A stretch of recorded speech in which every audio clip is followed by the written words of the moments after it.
friends and fellow neighbors, and welcome back to another edition of Live Like Fred, where we feature inspiring neighbors who are living the Fred Rogers philosophy of kindness and love in their daily lives. I'm Colton Tobias. Now, unfortunately, as you all probably know by now, in February of 2003, we lost Mr. Rogers to stomach cancer. The world was devastated by his loss, and there are many people affected by this terrible disease each and every day. But in times of stress, Mr. Rogers taught us to look for the helpers. And that is exactly what we're doing right now.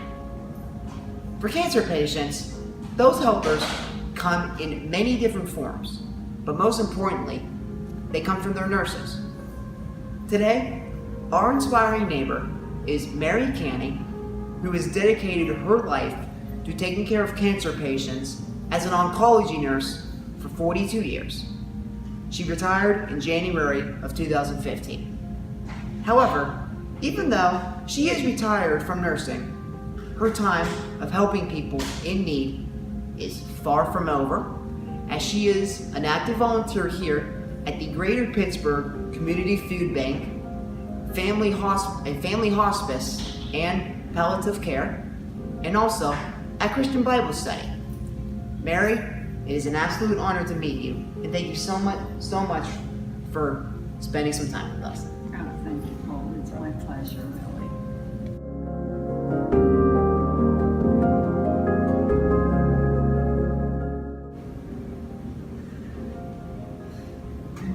Now, Mary, why don't you just tell us a little bit about yourself and what you do here?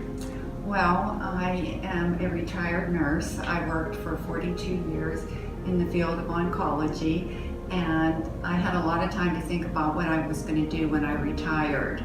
So working as a volunteer at the food bank was one of the top priorities. Back in 2011, I needed to come up, I felt, with a New Year's resolution. So I thought I need to do something to try and help people. So I became involved with the food bank then. At that time, I started coming once a month to the Produce to People distribution on the south side. And I was going to do that for 1 year as my New Year's resolution. And here it is, almost 8 years later, and I'm still doing it. It is a wonderful, wonderful experience, and it has added such quality to my life. It really has.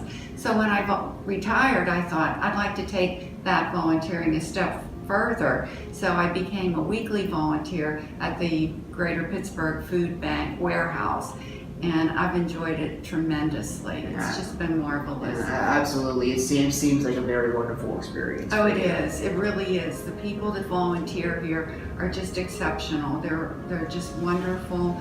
And when I distribute the food at the Produce to People, the clients that come through, I recognize a lot of them over the years, and they're just lovely. They really are. Mm-hmm. It's really a life-enhancing experience. It's great. It really is. That is terrific.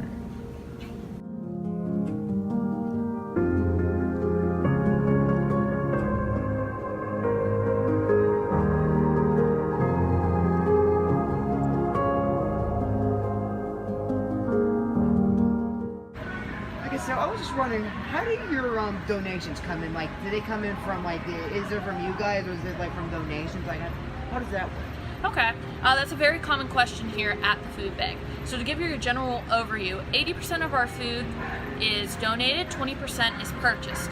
That 80% comes from our major donors, which are Giant Eagle. Their major donation is meat. Aldi's our major donor for produce and canned goods. Then you have Sam's Club, which their major donations are bakery items and bread. And last but not least, Costco, which they give us either canned items, pastries, a little bit of produce, a little bit of meat. They're kind of a mixture of kind of like whatever they have.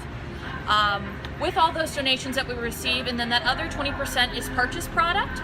So every monetary donation that we receive, every dollar donated to the food bank provides 5 meals. So how that works is that 20% of product, so for example, if we have a lot of fruits and vegetables and things like that, but we may may need to purchase cereal, pasta, maybe sauce, anything like that, just to help overall make a meal. We also have a nutrition department, so when we send you a box of food, we also have a nutrition card in there. It provides the nutrition facts, so that way, for example, if you have someone diabetic in your family, you know exactly what you're feeding them, all that good stuff.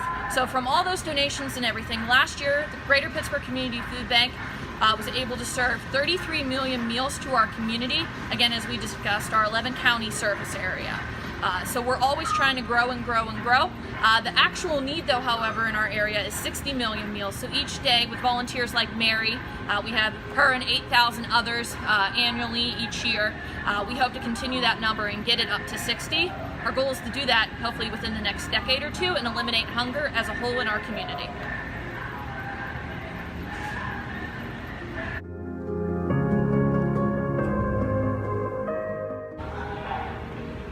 Now, do people actually come to the food bank to receive their food, or do you just like send them out to the variety of locations that you have around the area? That's a very good question. So yes, people do come to the food bank here to receive food out here in Duquesne. What happens is a family of 4, for example, may come in. A parent may have recently lost their job. What we will do is partner them up with one of our counselors. We will sit down with them, have a little project for the kids, especially if they're younger, maybe reading a book or coloring, things like that. Our counselor talks to the parents, sees what's going on. Was there a recent illness in the family? Did you get laid off from work? Maybe bills are just getting higher and higher depending on the time of year. So what happens after that is, as you can see here, we will partner you up with 2 weeks worth of food in these boxes. We'll also provide you with non-food items because, for example, foods is expensive, but also there's other needs, cleaning supplies, just to keep overall health and beauty. So, for example, if you want to go on an interview and you don't have the materials to take a shower, you're not as likely to get that interview. So we'll provide you with toothpaste, shampoo, deodorant, and then any other variety of foods that we have. And we're all about, just making your life easier and helping to eliminate hunger. So after that, we will then partner you up with one of our 400 agencies that are closest to you and show you when they distribute food. For some reason, if there is not an agency near you, you're always welcome to come back to the food bank. Thank you. Absolutely.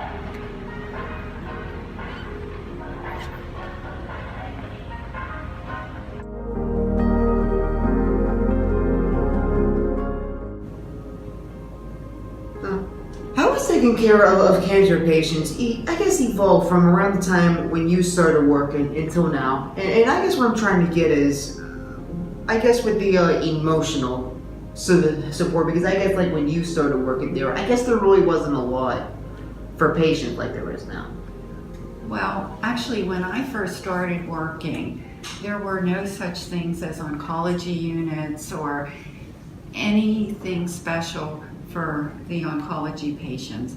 They were just mixed in with all the general med-surg patients.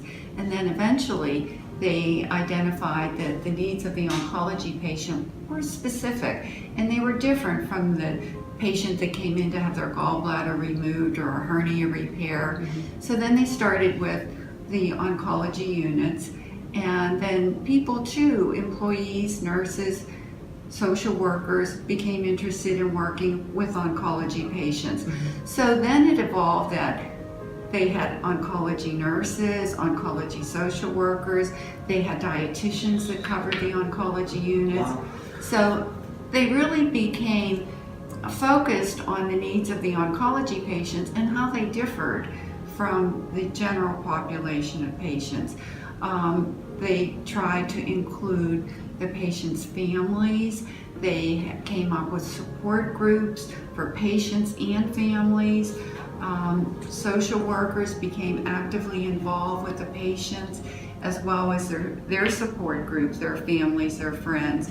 So the services that are available now are so much better, because really back when I first started, there was very little to offer. Yeah. Very, very little. Yeah, and it's just hard to believe, hearing you say all that, how the advances have done until now.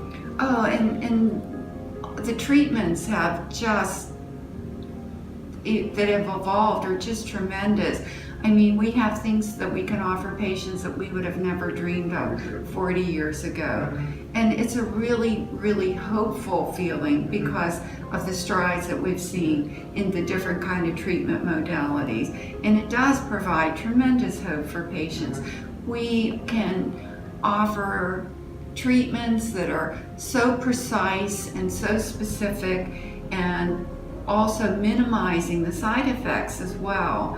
So what we have to offer today is just incredible, especially when I look back on when I first started. Yeah, and it's all for the good, right? Oh, it's all yes. for the good of the patient. It really is, and it's only because it is so positive and so encouraging that people can stay working in that field for long periods of time. If we didn't feel encouraged and hopeful, I don't know that we could be working day after day in that type of setting. I know, that's absolutely amazing for sure.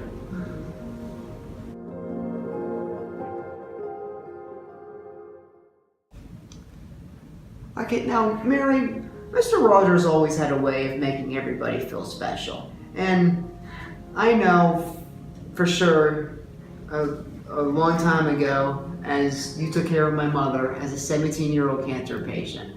Now I never got the chance to tell you, but you just don't know how grateful I am that you and Colleen took care of my mother when she was going through a tough time, even at my age.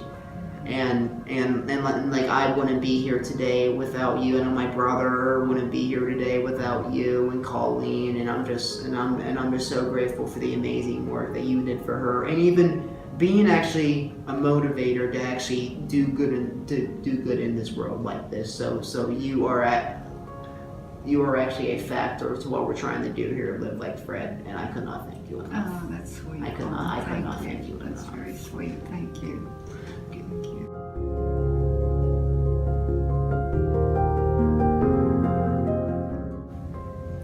Now, as always, make sure to subscribe to us on YouTube, and make sure to follow and like us on Facebook, Twitter, and Instagram.